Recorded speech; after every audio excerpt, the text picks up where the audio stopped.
கிட்ட பேசினாதான் நாம் இப்படி எப்படி சந்தோஷமா இருக்கிறது நமக்கு நிலம்.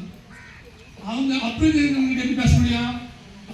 1947 காலகட்டத்தில் சுதந்திரத்துக்காக விடுதலை போராட்ட வீரர்களுடன் இந்த தலைவருடன் நாம் பேச வேண்டும். பேச முடியுமா? அப்படி எப்படி அந்த வரலாறு தெரியும் உங்களுக்கு? நம்ம பார்க்கிற வரலாறு வருது இல்லையா, அதெல்லாம் நல்லா படிக்கணும். மொழிப்பற்று வரும் இல்லையா? மேத்தமெட்டிக்ஸ் படித்தா எப்படி வாழ்க்கையை கணக்கு பண்ணி நடக்கணும், சயின்ஸ் படித்தா அறிவு வளரும், சோசியல் சயின்ஸ் ஹிஸ்டரி படித்தா நாட்டுப்பற்று வரும், இந்தியன் என்ற ஒரு நாட்டுப்பற்று வரும். சொல்ல புரியுதுங்களா? சரி, ஒரு 10 விடுதலை நம்ம விடுதலைக்காக போராடின ஒரு 10 தலைவர்கள் பேசுவாங்க. யார் சொல்றாங்க?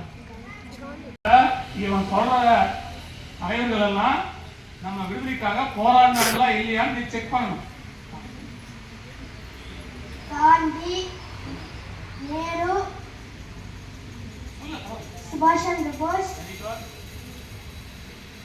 காமராசர், பாரதியார், பாரதிதாசன், வேலு நாச்சியார், ஜான்சி ராணி, அம்பேத்கர். வரும் காலங்களில் ஹிஸ்டரி கரெக்டாக வரலாறு நல்லா படித்தா வரலாறு படிக்கும் மாணவர்களாக நாட்டுப்பற்று உள்ளவர்களாக வரலாம். இவங்கெல்லாம் என்ன பண்ணாங்கன்னா, அப்பெல்லாம் இந்த தலைவர்கள் இருக்கின்ற காலகட்டத்தில் 1947 முன்னாடி நாம சுதந்திரமா இருக்க முடியாது. இந்த மாதிரி ஃப்ரீயா உட்கார முடியாது. இந்த மாதிரி ஃப்ரீயா எஜுகேஷன் கிடையாது. வசதியாக மட்டும்தான் எஜுகேஷன் இல்லையா?